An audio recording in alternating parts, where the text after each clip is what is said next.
자, 안녕하세요. 예. 오늘 비가 와가지고 참 어려운 교훈의 길이었는데요. 그래도 모든 분들이 밝은 모습으로 오셔서 너무 감사합니다. 특히 외부에서 주차하기도 쉽지 않고 오늘 근데도 불구하고 오늘 밖에 근무하는 어셔분들 그리고 모든 분들 잘 협조돼가지고 다 함께 뵙게 돼서 너무 반갑습니다. 오늘도 송 리더들은 너무 훌륭한 것 같아요. 어저께 모여서 연습했다면서요. 오늘 송 나오는데 그 전날 모여서 연습한 거 다 이렇게 큰 차이가 있는지요. 압도하는 그 마음과 힘으로 정말 큰 대형교회 아침 예배를 드리는 줄 알았습니다. 우리도 대형이면 대형이죠. 사실은 마음으로 봐서는. 그 다음에 우리 하와이에서 우리 미국 가족이 왔는데 놀라운 것 같아요. 정말 휴가 와서 이 귀한 시간에 이 비 오는 날 교회를 찾아서 연락해서 우리 박영선 자매 연락이 돼가지고 우리 박자 형제 차로 픽업해서 왔는데 참 그 마음도 놀랐고 하나님이 이 커플을 이 교회를 잘 인도했다는 생각이 듭니다. 너무 환영하고요. 이터키 형제 아까 그 초콜릿 이 박스 이거 저한테 개인적으로 준 거니까 전 다시 돌려주시기 바랍니다. 잠깐 이거 단 하나 먹는 줄 안다 이거. 예, 또 선물도 준비해가지고 너무 고맙습니다. 자, 저는 오늘 비록 날씨는 이렇게 또 비도 오긴 하지만 마가복음 계속 공부하도록 하겠습니다. 마가복음 16장인데요. 제가 퍼스트 프린서플을 마가복음에 집어넣어서 우리가 7월 말까지 마가복음을 다 공부해 보면 우리 안에서 또 회복되어지길 원하시던 분, 또 세례받기 원하시던 분, 모든 분들이 또 우리 자신도 다시 한번 복음의 확신을 키우는 시간이 되기를 바라고요. 그래서 오늘 마가복음 계속 이어서 아래와 같은 제목을 가지고 시작을 해보겠습니다. 오늘 저의 설교 제목은요, 그 사람이 손을 내미니 그의 손이 회복되었다라는 제목입니다. 평생을 손이 오그라들었던 한 사람이 예수님을 만나서 예수님은 하나님이기 때문에 하나님만이 고칠 수 있는 거거든요. 그 기회가 왔고 그 예수님께서 손을 피라고 했을 때 순종하고 예수님이 하나님을 믿고 순종하고 손을 폈을 때 그의 손이 완전히 회복되는 사건이 나오거든요.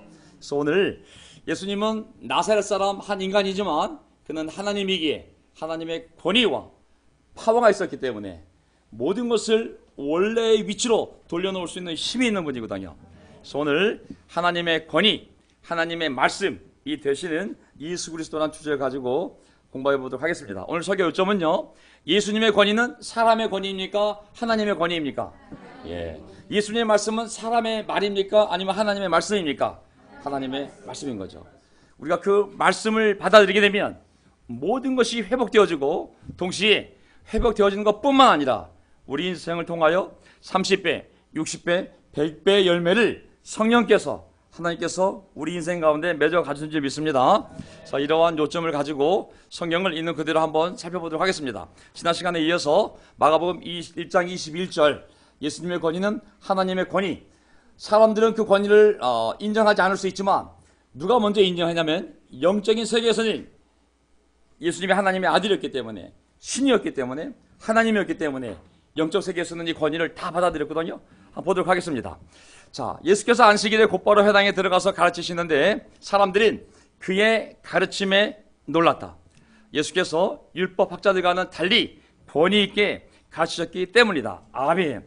사람들이 놀랐어요. 물론 너무 잘 가르치는 것 때문에 놀랄 수도 있었겠지만 분명히 이건 분명히 말씀을 강의하긴 강의하는데 완전히 그들이 알던 사람이 가르친 것과는 다른 식으로 가르친 거예요. 그렇죠?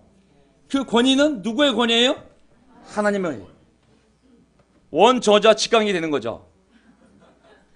하나님이 직접 오셔서 그 말씀을 풀었기 때문에 그것은 사람의 지혜와 권위가 아니라 하나님의 권위였던 것이죠.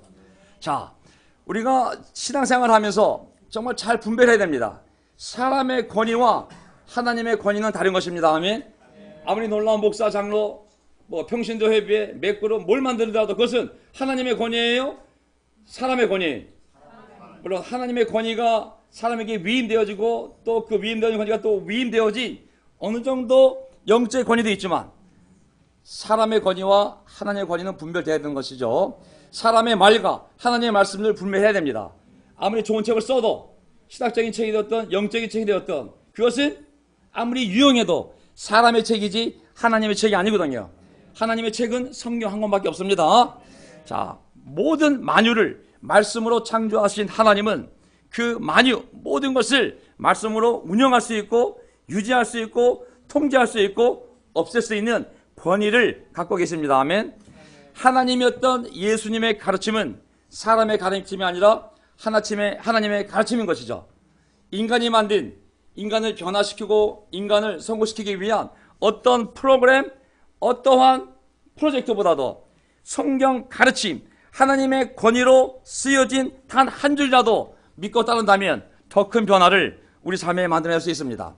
자, 이제 이 권위에 대해서 누가 먼저 이 권위를 인식하고 순종하냐면 귀신들입니다. 귀신은 영이기 때문에. 23절 볼까요? 그때 회당에 악한 귀신 들린 사람이 하나 있었는데 그가 큰 소리로 이렇게 말하였다. 잘 보세요. 악한 귀신 들린 사람이 하나 있었는데 그가 말한 겁니다.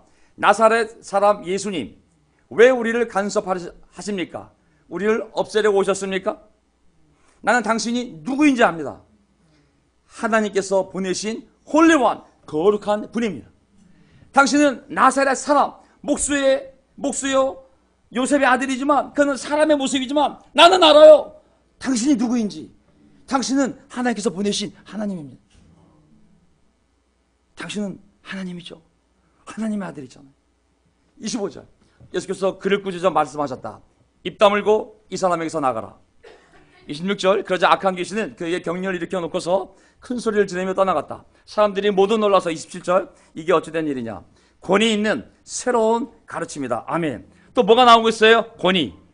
자, 그냥 너무 재미있게 잘 가르쳐서 주석을 잘해서 놀라운 것이 아니라 사람이 갖지 못하는 하나님의 가르침이다. 권위가 있잖아요. 그렇죠?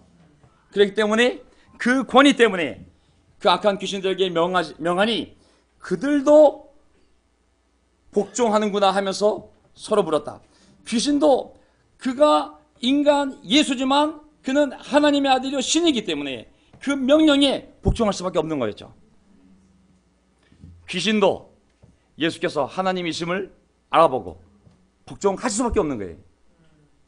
복종 안 하면 무적행에 영원한 지옥불에 던져버릴 수 있는 권세가 있는 분이기 때문에 영의 세계는 인간들보다 더 먼저 예수님을 인식을 했어요. 귀신들도 하나님의 아들의 명령에 순종할 수밖에 없는 거예요. 하나님의 말씀으로 창조된 모든 피조물들은 하나님의 말씀을 유지되고 하나님의 말씀으로 종말을 맞게 됩니다. 하지만 역설적으로 놀라운 아이러니한 게 하나 있어요. 하나님의 형상을 지녔기 때문에 만물의 영장이나 불리는 인간만이 아담의 타락으로 말미암아 타락한 본성을 가지게 되고 그 인간만이 자신의 창조주이신 하나님의 권위와 말씀에 불순종하는 지구상에 존재하는 유일한 종족이 인간입니다. 모든 피조물은 영의 세계든 귀신이 되었던 아니면 자연이 되었던 그 창조주 하나님의 명령에 순종할 수밖에 없어요. 하지만 그 하나님의 형상을 담게 해준 특혜를 준 인간만이 그 하나님의 말씀에 권위에 도전하는 유일한 지구상에 존재하는 인형인 것이죠. 그래서 우리가 조심을 해야 됩니다. 32절 해가 져서 날이 저물었을 때 사람들이 모든 병자와 귀신 들린 사람을 예수께로 데리고 왔다. 누구에게로? 예수께로. 그분만이 만물을 원래의 위치로 돌려놓을 수 있는 창조주 하나님이다. 그리고 온 동네 사람이 문 앞에 모여들었다. 그는 온갖 병에 걸린 사람들을 고쳐주시고 많은 귀신을, 잘 보세요, 많은 귀신을 내쫓으셨다. 하나님께서는 귀신들이 말하는 것을 허락하지 않으셨다. 그들이 예수가 누구인지를 알았기 때문이다. 사람들은 저 목수, 마리아 아들, 요셉의 장남, 우리 동네 사람인데, 하지만 귀신들이 그가 육적으로는 그렇게 태어나고 보이는지 모르지만 그 사람이 누군지는 바로 하나님의 아들이 이 땅에 오신 것임을 알았기 때문에. 39절 예수께서 온 갈릴리와 여러 회당을 두루 찾아가셔서 말씀을 전하고 귀신들을 쫓아내셨다. 자 보세요. 또 마가복음 3장에 가면 또 귀신 얘기가 또 나옵니다. 아침부터 귀신 얘기 죄송하지만 하나님의 권위를 인정한 그룹이 바로 귀신 그룹이기 때문에 제일 먼저 등장을 하게 되네요. 자, 마가복음 3장 10절을 보게 되면 그가 많은 사람을 고쳐주셨으므로 온갖 병으로 고통받는 사람들이 누구나 그에게 손을 대려고 밀려들었기 때문이다. 또 악한 귀신들은 예수를 보기만 하면, 잘 보세요, 악한 귀신들은 예수를 보기만 하면 그 앞에 엎드려서 외쳤다. 당신은 누구라고요? 하나님. 마가복음 1장 1절에 어떻게 시작해요? 하나님의 아들 예수 그리스도의 복음이라고 했잖아요. 사람들은 오히려 거부했지만 오히려 귀신들이 그를 보자마자 천상에서 배웠던 저분 예수님의 신성을 보고 당신은 하나님의 아들이라고 외칠 수밖에 없었어요. 영적인 존재들이 먼저 예수께서 하나님께서 보내신 자임을 알고 있었다. 귀신은 영적인 존재들이잖아요. 인간의 육적 눈에만 예수님의 신성이 보이지 않지. 귀신들은 영적인 존재이기 때문에 우리 눈에 보이지 않지만 귀신은 영이기 때문에 영을 알아볼 수 있거든요. 예수님이 육신을 입었지만 그분이 하나님의 아들이었기 때문에 알아본 것이죠. 오늘날도 귀신이 많습니다. 귀신들이 굉장히 많습니다. 성경에 보면 많은 귀신들이라고 그랬거든요. 저는 찬송가 중에 말하지 않겠다고 했지만 그러나 말할 수밖에 없었는 찬송가가 있어요. 귀신들이 불러야 할 찬송가이죠. 성경을 보면 보자마자 그냥 엎드러지는 거예요. 이건 자동이에요, 자동. 그냥 보자마자 팍 엎어지면서 당신은 하나님의 아들. 예수님이 입 다물라고. 아직은 그걸 사람들이 하면 안 된다고. 너무 놀라운 사실을 그들은 보고 놀랐기 때문에 그들은 말할 수밖에 없었던 것이죠. 자, 두 번째 포인트. 예수님의 말씀은 그럼 누구의 말씀이겠습니까? 당연히 하나님의 권위에서 나온 하나님의 말씀인 것이죠. 40절 보세요. 자, 그 말씀에는 능력이 있을까요, 없을까요? 창세기 1장을 보게 되면 세상을 창조할 때 무엇으로 창조했어요? 하나님이 말씀으로 창조했잖아요. 말씀은 하나님의 권위이기 때문에 있으라면 있어야 되고 없으라면 없어야 되는 거예요. 자, 유지되는 것도 하나님이 그대로 있으라 그러면 있는 거예요. 사라지라면 사라지는 거예요. 자, 예수님의 말씀이 바로 이제 하나님의 권위를 가지고 선포되었을 때 모든 것이 순종할 수밖에 없는 거예요. 나병 환자 한 사람이 40절 예수께로 와서 그 앞에 무릎을 꿇고 간청하였다. 선생님께서 하고자 하시면 나를 깨끗하게 해줄 수 있습니다. 41절 예수께서 그를 불쌍히 여기시고 손을 내밀어 그에게 대시고 말씀하셨다. 말씀하셨다. 예수께서 말씀하신 거는 사람이 말한 거예요? 하나님 말씀하신 거예요? 그렇게 해주마. 깨끗하게 되어라. 하나님이 깨끗하게 되라 그러면 깨끗하게 되어야 돼, 안 되어야 돼요? 100% 깨끗하게 되어야 되는 거예요. 그 나병이 그에게서 떠나고 그는 깨끗하게 되었다. 왜? 하나님의 명령이기 때문에. 모든 피조물은 순종해야 됩니다. 예수께서 단단히 이르시고 곧 그를 보내셨다. 자, 예수님이 고치신 병은 나병은 문둥병은 악성 피부병이에요. 고칠 수 있는 병이 아니잖아요. 뭐로 고쳤어요? 약을 발랐어요? 그냥 말씀으로만 고쳤잖아요. 그렇죠? 그 말씀은 하나님의 권위에서 나온 말씀이요. 하나님의 창조의 의도와 목적과 질서에서 벗어난 모든 것들, 예를 들면 질병, 장애, 귀신 들림, 이런 것들을 원래의 위치로 돌려놓을 수 있는 권위, 원래의 위치로 돌릴 수 있는 권위를 지닌 말씀은 바로 예수님의 말씀이었던 거예요. 그들에게 선포되었을 때 다시 원래로 돌아가라 그랬을 때 귀신 들린 사람은 귀신 들리지 않은 상태로, 장애를 입은 사람은 장애를 입지 않은 상태로 원래 하나님이 의도한 목적대로 상태대로 돌아갈 수밖에 없는 거예요. 100% 하나님의 말씀이 선포되었을 때 원래 하나님의 의도대로 하나님이 원했던 그 자리에 제 상태로 돌아가야만 하는 것이죠. 안 돌아갈 수가 없어요. 예수님이 하나님으로서 하나님의 권위를 갖고 있었기에 그가 말씀하실 때 그 모든 대상들, 그것이 육적인 천사가 되었던 귀신이 되었던, 아니면 육적인 인간이 되었던 동물이 되었던, 아니면 바다나 바람이나 산이 되었던 모든 피조물들은 순종해야만 되는 것이고 잘못되어진 상태에서 원래의 상태로 회복되어질 수밖에 없는 것이죠. 그게 하나님의 권위입니다. 아멘. 자, 사람이 하나님의 권위로 말씀되어진 것을 기록한 성경 말씀을 받아들이고 순종하면, 잘 보세요. 하나님이 창조하신 원래의 목적, 원래의 기능, 원래의 모습으로 우리 존재가 회복되어질 수 있습니다. 아멘. 한 개인의 삶이 되었던, 아니면 부부 관계가 되었던, 자녀와의 관계가 되었던, 저는 우리가 그 말씀의 권위를 인정하고 그 말씀을 받아들이고 순종할 수만 있다면 하나님 우리를 선한 목적으로 아름답게 창조하셨기 때문에 그 삶으로 우리가 돌아갈 수 있습니다. 자, 개인적으로 여기 사람 이름을 써서 죄송한데 우리 태근 형제 잠시 공동체를 떠났었어요. 하지만 우리가 매주 만나면서 또 정말 그 태근 형제 삶이 너무 달라지고 있어요.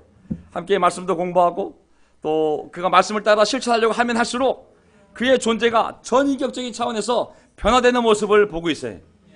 너무너무 재밌어요. 매주 금요일도 만나고 그러는데 교회에서도 물론 탁구도 치고 또 예배 끝나면 서영 공부도 하지만 저 태훈 형제의 삶이 변화되는 모습을 지켜보는 우리가 너무 즐거워하고 있어요.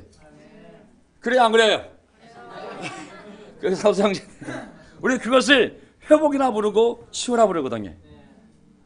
이 공동체 안에서 다시 관계가 회복되어지는 거, 다시 하나님 안에서 자기의 삶을 다시 한번 굳건히 하나하나 세워가는 거, 이것이 바로 하나님의 말씀의 권위에 의해서 일어나는 기적 같은 사건이라고 믿습니다. 아멘. 그가 뭐 큰 죄였다는 것은 아니에요. 하지만 하나님이 원래 원하는 그러한 위치로 관계로 하나하나 나아가는 것. 자, 이 예수님 앞에 나왔던 이 나병 걸린 사람은 정말 예수님 앞에 무릎 꿇고 간청했습니다. 간절함, 저 삶의 한계에 도달한 사람, 고난의 한계에서 오는 간절함이 있습니다. 오늘 성찬을 하는 우리 백설이 자매, 저 깜짝 놀랐어요. 중환자실에 누워있던 자매인 줄 몰랐어요. 그냥 한때 사업을 하다가 정말 사역꾼을 만나가지고 너무나 어려운 일을 당해서 진짜 마음고생이 너무 컸던 자매 정도를 생각했지, 그렇게 정말 삶에 감당할 수 없을 그 엄청난 그런 고통을 쇄골이 부러진다는 것은, 쇄골은 야구 방망이로 때려도 안 부러져요. 제가 교통사고 났을 때 앞차랑 정면충돌 했거든요. 이 죽은 줄 알았어요. 너무 아파가지고 핸들이랑 이게 부딪혀가지고. 그래서 이게 여기가 부러졌거나 뭐가 큰 문제 있는 줄 알았어요. 그래서 어떻게 하는지 간에 보험금 좀 많이 타려고 누워있으려고 했더니 그 의사가 아무리 찍어봐도 금이 안 갔다는 거예요. 그렇게 아픈데 어떻게 금이 안 갈 수가 있습니까? 그랬더니 쇄골은 잘 안 부러진다고. 야, 쇄골이 부러졌다는 것은 굉장한 거예요. 하지만 그러한 정말 삶의 고통 속에서 간절한 마음을 가지고 그 간절함이 하나님 앞으로, 그분의 아들 예수님 앞으로 나오게 만들었으며 겸손히 순종하는 마음을 만들지 않았습니까? 예레미야 29장 11절, 너희가 온 마음으로 나를 찾고 구하면, 온 마음, 진정성 있는 마음으로 나를 찾고 구하면 나를 만날 거라고 하나님이 약속하셨거든요. 백설자매의 성찬이 정말 오늘 또한 명동복음의 한 부분인 줄 믿습니다. 예. 나를 깨끗하게 해줄 수 있습니다. 사람은 할 수가 없어요. 오직 우리를 창조하신 하나님이 그분의 권위로, 그분의 말씀으로 선포할 때만이 원래의 상태로 돌아갈 수 있는 것이거든요. 하나님이신 예수님을 믿고 그 말씀에 순종할 때 모든 회복과 치유가 가능하다고 믿습니다. 아멘. 예. 죄 지은 영혼, 무너진 관계, 절망적인 삶, 하나님의 창조 의도에서 벗어나 죄로 말미암아 뒤틀어진 모든 것들을 하나님의 권위로 선포하고 기록된 그 말씀에 순종할 수만 있다면 하나님은 다 돌려놓을 수 있는 줄 믿습니다. 아멘. 귀신은 떨어져 나가고 뒤틀린 것은 곱게 하고 썩은 것은 새 살로 돌아가게 만들고 죽음으로 가는 것은 멈추어 생명으로 가게 만들고 실망과 절망은 희망으로, 외로움은 풍성한 교제로, 눈물과 슬픔은 기쁨과 즐거움으로, 비난과 저주는 찬양과 축복으로, 나병한 자, 귀신 들린 자, 중풍병자, 소경, 귀 안 들리시는 분 안전뱅이를 다시 깨끗게 하시고 보고 일어나서 걷고 뛰며 하나님을 찬양하게 할 수 있는 것처럼 모든 사람의 문제와 죄악도 예수님 앞에 나올 때, 그 말씀에 순종할 때 하나님께서는 우리 모두를 치유하고 회복시킬 수 있다고 믿습니다. 아멘. 바로 그 증인이 저요 여러분인 줄 믿습니다. 저도 치유불능의 삶 속에서, 죄 한가운데 속에서 이 교회에 나와서 하나님의 말씀에 순종하기로 결심했기 때문에 하나님이 모든 죄를, 이 왼쪽에 있는 거를 다 없애버리고 오른쪽으로 저를 옮기셨어요. 저한테 있던 군대 귀신도 나갔죠. 뒤틀렸던 모든 생각들도 다 곱게 하나님 펴주셨죠. 썩어가던 인생은 새로운 인생으로, 실망과 절망은 희망으로, 얼마나 외로웠습니까? 하지만 이 풍성한 교제 안으로, 저주받은 삶은 축복받은 삶으로 하나님이 저를 바꿔주셨어요. 39절, 그것뿐만이 아니 이제는 자연 피조물도 하나님의 말씀이라면 100% 순종하는 거예요. 자, 이 사건은 39절을 보게 되면 아시죠? 그 제자들이 배 타고 가다가 이제 풍랑이 일어서 배에 물이 들어오니까 죽게 생겼잖아요. 그렇죠? 뭐라 그랬어요? 39절, 예수께서 일어나 바람을 꾸짖으시고, 누굴 꾸짖었어요? 사람이에요, 바람이에요? 인격이 아니잖아요. 바다더러. 누구한테 얘기한 거예요? 바다더러. 바람에게 바다에게. 우리가 보면 미친 사람이잖아요. 고요하고 잠잠하여라 하고 말씀하시니 사람에게 한 것이 아니라 바람 보고 바다를 보고 조용히 하네. 바람이 그치고 아주 고요해졌다. 예수께서 그들에게 말씀하셨다. 왜들 무서워하느냐? 아직도 믿음이 없느냐? 그들은 큰 두려움에 사로잡혀서 서로 말하였다. 이분이 누구이기 바람과 바다까지도 그에게 복종하는가? 아멘. 이 예수가 바로 누구라고요? 하나님이심을 이 성경은 기록한 것입니다. 바람과 바다를 창조한 분이 하나님이기 때문에 하나님이신 예수님이 명령하실 때 그들은 그들의 창조자 하나님께 복종할 수밖에 없는 거거든요. 우리도 우리 자신의 생각에 복종하는 것이 아니라 하나님의 말씀의 그 권위에 복종할 때 놀라운 기적이 우리 사회에 벌어질 줄 믿습니다. 아멘. 자, 마가복음 2장을 가게 되면 이제 죄인들 부르는 모습이 나와요. 세리들 부르는 모습 아시죠? 그렇죠? 많은 세리와 많은 죄인들을 예수님이 불러 모읍니다. 그들과 함께 먹고 마시지 않습니까? 사람들을 비난합니다. 왜 저런 죄인들과 왜 저런 세리들과 먹고 마시냐고. 예수님 하신 말씀 생각나시죠? 건강한 사람에게는 의사가 필요하지 않으나 병든 사람에게는 필요하다. 나는 의인을 불러온 것이 아니라 죄인을 부르러 왔다. 아멘. 죄인이 가장 환영받는 곳이 어디입니까? 교회입니다. 아멘. 죄인 대환영입니다. 아멘. 교회는 의인을 환영하는 것이 아니라 스스로 죄인이라고 하는 사람을 아주 환영하는 것입니다. 아멘. 혹시 마음속에 저 죄인이요 그러면 대단히 환영합니다. 아멘. 우리가 교회를 세운 목적이요, 우리 여기 있는 이유가 바로 스스로를 죄인이라고 인정하는 사람을 맞아들이기 위하여 하나님이 저희를 명동에 보낸 줄 믿습니다. 인간의 죄로 말미암아 고통받는 영혼은 오직 하나님의 권위로만, 오직 하나님의 권위 있는 말씀에 순종할 때만이 치유되고 회복되어지고 풍성한 열매 맺는 삶을 할 수 있습니다. 그들은 이제 하나님과의 관계를 회복하고 의인이 되어서 하나님의 백성 공동체에 들어와 함께 꼴을 먹고 마시며 복된 인생을 살게 되는 것이죠. 아멘. 세리와 죄인들, 사람 축에도 못 끼든 절대 이스라엘 백성 공동체에 들어갈 수 없는 사람들이었지만 예수님은 오히려 그들을 환영했고 그들과 함께 하셨으며 먹고 마셨으며 그들을 치유함으로 말미암아 놀라운 교회의 공동체의 기둥 같은 사람들로 삼아주셨습니다. 자, 그러기에 하나님은 이제 새로운 공동체를 원하는 거예요. 어떤 공동체? 새 포도주는 어디에? 새 가죽에. 자, 22절 넘어가겠습니다. 또 새 포도주를 낡은 가죽 부대에 담는 사람은 없다. 그렇게 하면 포도주가 가죽 부대를 터뜨려서 포도주도 가죽 부대도 다 버리게 된다. 새 포도주는 어느 부대에? 새 가죽 부대에 담아야 한다. 다 아는 내용이잖아요. 그렇죠? 잘 보세요. 자, 이 새 가죽 부대에 우리가 있는 줄 믿습니다. 아멘. 잘 보세요. 예수님을 통하여 세상을 구원하여 세상을 재창조하시려고 할 때 창세기 1장에 하나님께서 세상을 말씀으로 창조했듯이 하나님의 아들이 와서 똑같은 말씀으로 영혼을 구원해서 새로운 세상을 창조하시려는 거예요. 지금. 자, 회복과 치유의 사역을 해나가실 때 이미 존재하던 이스라엘 옛 공동체는 자기들의 인간적 전통과 사고방식에 굳어 있어서 새로운 하나님의 변화와 비전을 받아들이지를 못했어요. 사고방식과 삶이 전통 안에서 이미 굳어져 있었기 때문입니다. 예수님은 새 포도주를 담을 새 부대, 곧 하나님의 복음을 담을 수 있는 새로운 복음을 담을 수 있는 하나님의 새 공동체를 만드셨으니 이는 곧 육적 이스라엘 나라가 아니라 영적 이스라엘인 교회가 되는 것입니다. 아멘. 옛 부대 이스라엘 나라는 하나님의 계획이 바뀌고 하나님의 아들이 왔을 때 받아들이지 못했어요. 그들의 종교의 전통이 너무 강해서 기적을 보고도 하나님의 아들이 기적을 통해 설명해줘도 받아들일 수가 없었어요. 그래서 새로운 이 복음을 받아들일 수 있는 새로운 공동체를 만들었으니 그가 바로 예수님을 영접한 자, 곧 하나님의 자녀들이 된 교회입니다. 교회. 우리가 바로 새 가족부대입니다. 아멘. 저는 여러분께 이걸 여쭤보고 싶어요. 교회 제한 것이 아니라 이 교회가 관한 것인데, 자, 어떤 분들은 우리 안에 있는 교회 분들 중에 어떤 분들은 기존의 교회를 다니시다가 이 교회에 오셨습니다. 맞습니까? 왜 오셨나요? 성경책이 틀렸기 때문에. 야, 거기는 가라사대 어려운 성경인데 여기는 현대에 있는 성경 너무 쉬워. 그거 하나 때문에 오셨나요? 아니, 기존 교회에서는, 기존 교파에서는 다른 예수를, 다른 하나님을 가르쳤나요? 주님의 이름이 여기는 예수, 거기는 야수입니까? 여기 왔더니 거기는 아멘인데 여기는 에이멘이야. 그때 놓은 건 아니잖아요. 왜 우리는 우리가 오랫동안 몸담고 신앙을 배웠고 많은 오래된 관계가 있고 몸에 익숙한 예배 의식이 있고 부모님과 함께 다녔고 친구들과 지인들이 있는 그곳을 떠나 낯선 이곳에 왜 이 공동체에 왔을까요? 잘 생각해 보세요.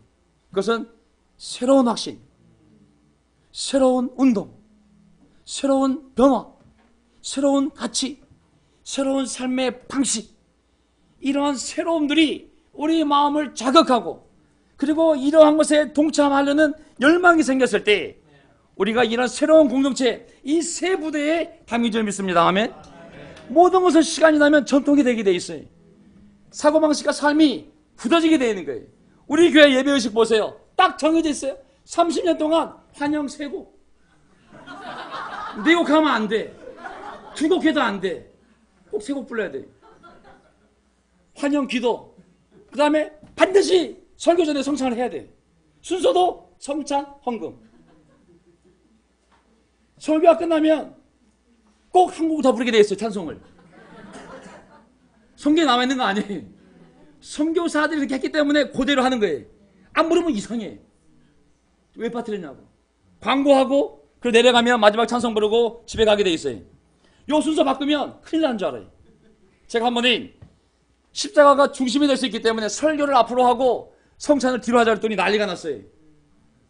전통은 굳어지면 바꾸기가 어려운 거예요. 제가 송리더한테 만약에 노래 충분히 불러 5곡 정도 그러면 깜짝 놀래. 3곡만 불러야 되는 줄 알고. 전통은 굳어지면 이렇게 바꾸기 어려운 거예요. 이스라엘 육적 공동체는 너무 굳어진 거예요. 예수님의 말씀을, 하나님의 이 놀라운 기쁜 소식을 담을 수 있는 그릇이 안 되는 거예요. 한국의 기독교가 이 땅에 와서 목숨을 걸고 교회를 세우고 복음을 전하고 훌륭한 일을 많이 했지만 시간이 지나면서 그 교파의 전통이 만들어지면서 굳어진 전통이 된 거예요. 하나님은 태평양을 건너서 하나님의 꿈을 가진 사람들을 보내서 새로운 운동, 새로운 확신, 새로운 변화, 새로운 가치, 새로운 삶의 방식을 통해서 그 복음이 강력하게 전할 수 있도록 이 교회를 세운 줄 믿습니다. 아멘. 이 새 가족 부대가 만들어졌기에 꿈을 함께하는 새로운 마음을 가진 사람들이 이 가족 부대에 담긴 줄 믿습니다. 맨 밑에 보세요. 새로운 마음으로 옛 공동체 그대로 둘러싸여 있었다면 그 새 마음은 곧 헛마음이 되고 다시 옛삶으로 돌아갔을 것입니다. 새 마음을 갖고 새로운 관계 안에 새로운 부대에 담겨졌기 때문에 우리가 새로운 이 운동을 일으킬 수 있었던 것이거든요. 아멘. 우리가 2018년 우리는 새로운 각오로 새로운 정신으로 새로운 장소에서 명동교회를 세웠습니다. 아멘. 서울그리스도교회 센터로 부르든 아니면 명동교회를 부르든 아니면 뭐라 부르든지 간에 이 새로운 건물에서 옛날의 정신과 옛날의 관계와 옛날의 마음을 가지고 간다면 이것처럼 아이러니컬한 것은 없는 거예요. 단지 예배처럼 옮긴 것이 아니라 이전보다 더 성숙하고 더 성경적이고 더 올바른 신학 위에 더 깊은 복음의 확신을 갖고 그리스도 안에서 새 부대가 되는 것, 이것이 명동교회의 목표라 믿습니다. 아멘. 집이 가까워서 왔어요. 그냥 너무 한밤부터 오래 있어가지고 그냥 나왔어요. 그게 아니라 밑에 보세요. 하나님 아버지께서 보내주실 많은 영혼들이 와서 구원받고 회복되고 치유되고 사랑하는 가족이 되기 위해서 하나님 우리를 세우신 줄 믿습니다. 아멘. 그러니까 새로운 마음을 계속 만들어가야 됩니다. 굳으면 전통이 되는 거예요. 전통 안에는 하나님이 담을 수 있는 것이 많지가 않아요. 자, 마가복음 3장을 보게 되면 오늘 결론부터 들어갑니다. 예수께서 다시 회당에 들어가셨다. 그런데 거기에 한쪽 손이 오그라든 사람이 있었다. 손이 오그라든 사람에게 말씀하셨다. 손을 어떻게 하라고? 스트레칭. 쭉 펴라고. 이 오그라든 거는 평생 오그라들었기 때문에 펴질 수가 없는 게 뭐가 문제인지 모르겠지만 하나님은 그렇게 창조하지 않았어요.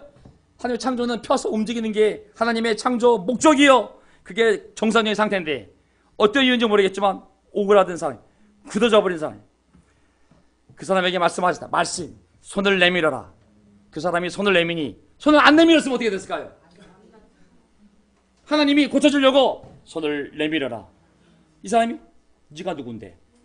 안 내밀면 고쳐지겠어요? 손을 내민 거예요. 그 상대방을 믿고 순종하였을 때 그의 손이 회복되었다. 아멘. 회복이 반만 펴진 게 아니에요. 펴졌는데 새끼손가락이 안 움직이네요. 이게 아니라 완전히 하나님이 회복시켰어요. 리스토어는 말이 뭐냐면 원래의 위치로 되돌리는 것이 리스토어예요. 리스토어. 우리 그리스도교회 운동을 뭐라고 불러요? Restoration Movement라고 불러요. 장로교파, 감리교파, 침례교파, 가톨릭, 원래 초대교회에서 빗나간 모든 전통을 멈추고 다시 초대교회, 다시 신약 교회로 돌아가자는 것이 우리 운동의 정체성인 거예요. Restoration Movement, 말씀을 다시 회복시키는 것, 초대교회의 그 사랑을 다시 회복시키는 것, 이게 바로 우리 교회의 정체성입니다. 아시겠습니까? 회복이라는 단어는 원위치로 돌아가다, 원래 있던 장소에 되돌려놓다 해. 세상에서 자신의 생각으로, 자신의 방식으로, 자신의 고집으로 굳어진 자들이 다시 하나님의 권위와 그 말씀에 의해 그 순종으로 말미암아 하나님 관계가 회복되는 것, 형제자 관계가 회복되는 것, 이게 바로 회복입니다. 다시 원래 삶의 목적, 하나님을 사랑하고 사람들을 사랑하는 원래 삶의 목적을 회복하는 것, 이게 회복입니다. 살아가는 방식, 사람을 사랑하며 말씀에 순종하며 살아가는 삶의 방식을 회복하는 것, 그게 바로 회복입니다. 3절 꼭 기억하세요. 그 말씀을 받아들여 회복이 되면 하나님은 회복된 상태로 그냥 내버려두는 것이 아니라 그의 삶을 통하여 30배, 60배, 100배 열매를 맺는 줄 믿습니다. 아멘. 방법은 말씀인 거예요. 왜? 그 말씀은 하나님의 권위이기 때문에 그 말씀을 빼놓고는 어떤 것으로도 회복도 이루어지지 않을 뿐만 아니라 열매를 맺을 수가 없는 거예요. 프로그램을 조심하세요. 심리학적 프로그램을 조심하세요. 잠시 우리의 관계를, 현상을 바꿔놓을 수 있을지 모르겠지만 열매는 그런 심리학적인 상담 프로그램의 열매가 아닌 거예요. 이 열매는 하나님의 권위, 하나님의 말씀에 순종한 사람들을 통하여 맺는 기적의 열매들, 그거는 성령의 열매지 그런 심리학적 상담 프로그램의 열매가 아닙니다. 아시겠습니까? 자, 씨 뿌리는 사람 비유 아시죠? 씨는 뭐예요? 말씀. 길가에 뿌려진 사람 아시죠? 말씀이 뿌려질 때 그들이 말씀을 듣긴 하지만 곧바로 사탄이 와서 뿌려진 그 말씀을 빼앗아가 버린다. 열매 제로. 그다음에 돌짝밭에 뿌려진 사람들, 말씀을 듣지만 기쁘게 받아들이긴 하지만 그들 속에 뿌리가 없어서 오래가지 못하고 그 말씀 때문에 환난이나 박해가 일어나면 곧 걸려 넘어져서 열매 제로. 18절 가시덤불 속에 뿌려진 것들이랑 달리 이런 사람들을 가리키는데 그들은 말씀을 듣긴 하지만 세상의 염려와 재물의 유혹과 그 밖에 다른 일에 욕심이 들어와 말씀을 막아서 열매를 맺지 못한다. 열매 제로. 20절 좋은 땅에 뿌려지는 것들이란 이런 사람들이다. 그들은 말씀을 듣고 받아들여서 무엇을? 말씀을 하나님의 말씀을. 프로그램 아닙니다. 뭐 스키마, 뭐 테라피, 그런 프로그램 아닙니다. 하나님의 말씀을 듣고 받아들여서 30배, 60배, 100배의 열매를 맺는다. 아멘. 열매는 어디서 자라는 거예요? 말씀의 씨앗. 말씀. 교회가 가르칠 건 뭡니까? 말씀. 뿌려야 될 건 뭡니까? 말씀. 자, 바다의 고기를 낚는 데는 그물이 필요하지만 세상의 영혼을 구원하고 회복하고 치유하고 성장시키는 데는 뭐가 필요해요? 하나님의 말씀. 또 회복된 개인이 성장하려면 무엇이 필요합니까? 말씀이에요. 어떤 심리적인 프로그램이나 환경 시스템이 절대 아닌 거예요. 훌륭한 건물도 중요한 것이 아닙니다. 저는 심리학에 대해서 그것이 악하다는 것이 아니라 유용한 수단이 될 수 있지만 본질적으로 진리는 하나님의 말씀입니다. 아멘. 하나님의 말씀을 증거하고 사용하기 위한 툴로 사용한다면 오케이. 하지만 하나님의 말씀을 대신할 수는 없는 것이죠. 교회는 말씀을 뿌리고 거두는 일을 할 뿐이다. 어떤 프로그램을 만들고 가르치는 것이 아닙니다. 말씀을 뿌리면 자라게 하시는 분은 오직 하나님이죠. 하나님은 말씀의 씨앗을 자라게 하시지 프로그램을 자라게 하시는 분이 아닙니다. 저는 주식 투자하지 말라고 강력하게 얘기하고 싶어요. 말씀에 투자하세요. 아멘. 주식 투자해도 수익률이 높지가 않아요. 잘해야 뭐 20% 30%. 하지만 말씀에 투자하면 수익률이 확정적이에요. 확정 수익을 보장해요. 30배, 60배, 100배이기 때문에 수익률을 따지게 되면 3000%, 6000%, 100배면 1000% 수익률을. 변동 수익률이 아니에요. 변동 수익률은 약간 사기성이 있어요. 시장 상황에 따라, 금리에 따라 다를 수 있습니다. 하지만 예수님은 그렇게 얘기 안 했어요. 확정 수익률이라고. 확정 수익률. 30배, 60배, 100배. 단 순종의 순도에 따라서 30배, 최대 100배까지 행복 수익률이 고정이 되어 있어요. 고정. 변동 수익률이 아니에요. 넌 최선을 다했는데 야, 천사 중에 몇 명이 문제를 펴가지고 내가 좀 미안하다 야. 이게 아니라 확정 수익률. 누가 보증하냐고요? 믿으셔야 돼요. 요한복음 14장 1절. 너희는 마음에 근심하지 말아라. 하나님을 믿고 또 나를 믿어라. 연대 보증. 확정 수익률에 대해서 대통령이나 회장님이 보증하는 건 믿을 수가 없어요. 대통령도 4년 되면 내려왔다 감옥 가셔야 되잖아요. 또 재벌 총수들도 몇 년 있다가 또 감옥 가셔야 돼요. 그들이 보증하는 건 아무 의미가 없어요. 오직 하나님만이 보증하는 것이. 하나님 믿고 그분의 아들 나를 믿으라고. 연대 보증. 하나님을 사랑하고 형제자매들 사랑하고 이웃 사람들 사랑하는 것. 그것이 모든 하나님 말씀의 핵심입니다. 아멘. 하나님은 그 사랑의 열매, 그 믿음의 열매를 30배, 60배, 100배로 맺게 하십니다. 이거는 확정, 행복, 수익률입니다. 저는 오늘 설교 제목이 하나님의 말씀이기 때문에 우리가 알고 있는 First Principle 하나님의 말씀에 대한 구절을 보면 계속 이 말씀을 가야 됩니다. 아멘. 어떤 정신 분석학에 기초한 어떠한 심리학적인 표현보다도 분석 툴보다 학설보다도 이론보다도 하나님의 말씀은 살아있어서 힘이 있고 어떤 양날칼보다 더 날카롭습니다. 사람 속을 꿰뚫어 혼과 영을 갈라내고 관절과 골수를 갈라놓기까지 하며 마음에 품은 생각과 의도를 밝혀냅니다. 정신 분석학자도 상담하기 위해서 자꾸 질문을 던지죠. 자꾸 질문 던져서 그 사람 마음을 알아내려고. 하지만 말씀을 보여주기 훨씬 더 낫습니다.